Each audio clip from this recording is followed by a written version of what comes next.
सौम्या शेखर की बात सुनकर कुछ पल के लिए चुप रह गई। शेखर ने फिर कहा, लो ये चाय का कप पी लो, इतना मत सोचो।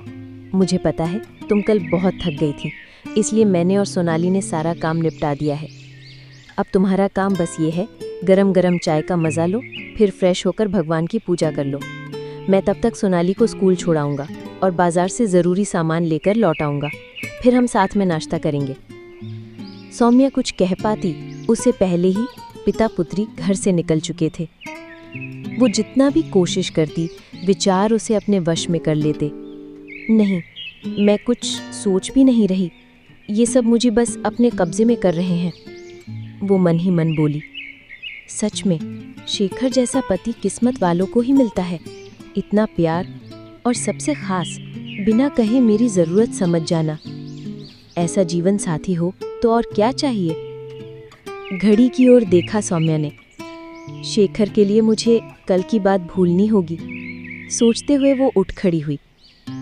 कुछ देर बाद शेखर आकर टेबल पर बैठ गए।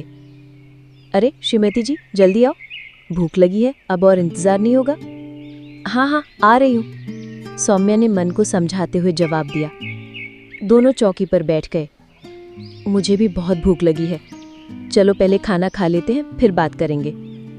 शेखर सोच रहे थे कि सौम्या से कल के बारे में पूछेंगे।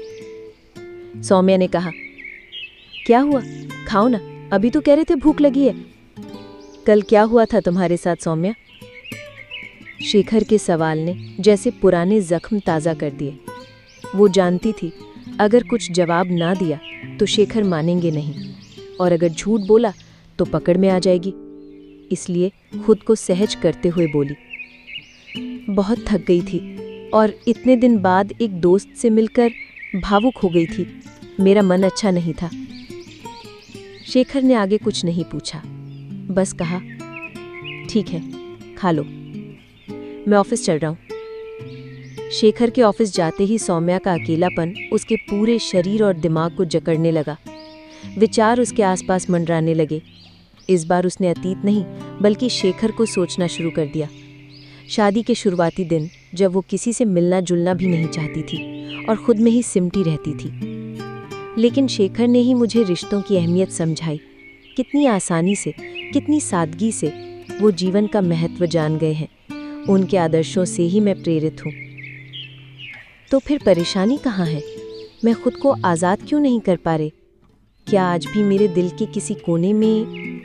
नहीं नहीं, ये नहीं हो सकता, सौम्या अचानक चिल्ला पड़ी। उधर ऑफिस में बैठे शेखर का मन भी बेचैन था।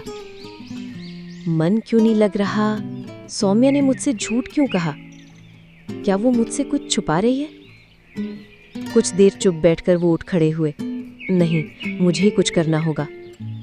इधर काफी देर रोने की वजह से सौम्या की आंखें थक गई थीं, आंसू सूख गए थे और शायद मन का सारा कोहराम भी। वो आईने में अपना चेहरा देख ही रही थी कि डोरबेल बजी। इस समय कौन हो सकता है? वो सोचते हुए दरवाजे के पास पहुंची। फिर से घंटी बजी। इस बार वो चौंक गई। धीरे धीरे दरवाजा खोला और जैसे ही देखा, तुम इस समय